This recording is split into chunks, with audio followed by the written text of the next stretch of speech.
Hey everybody, good afternoon and welcome to the free market update for tomorrow. Is going to be the 12th, Friday, the 12th of December, marking about halfway through December here. Holidays right around the corner. Alright, so we're coming into the end of this week prior to next week, of course, expiration. Options expiration for December. And we've been looking for the indices to pull back, which they've done nicely for us this week.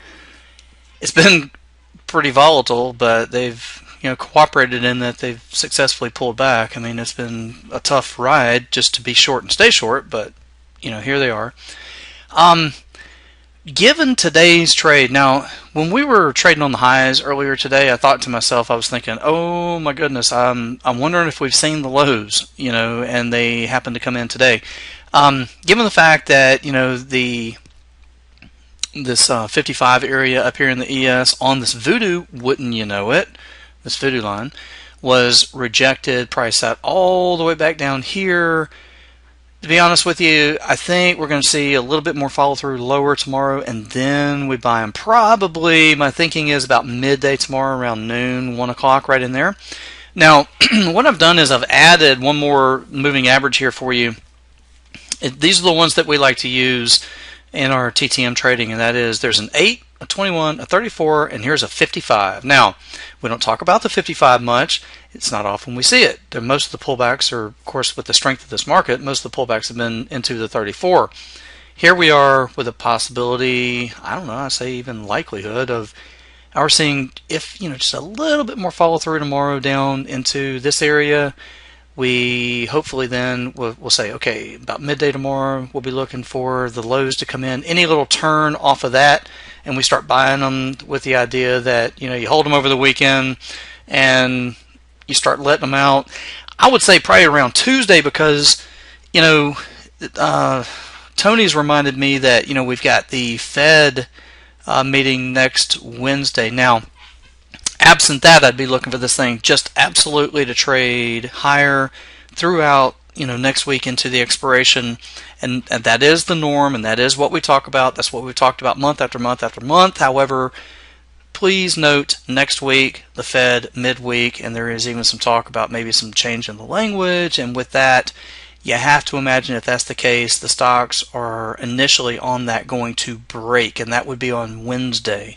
And so heads up for midweek volatility next week. So anyway, here's the idea.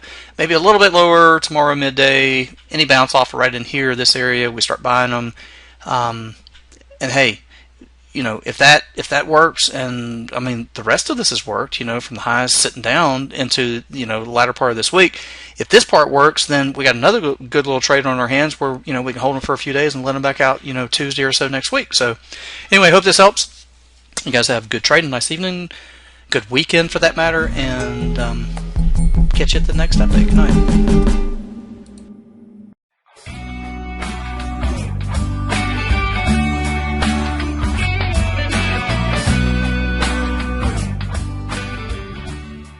Hey everybody, good afternoon. Welcome to the free market update. This is going to be for Wednesday, the 10th of December. Making our way through December here.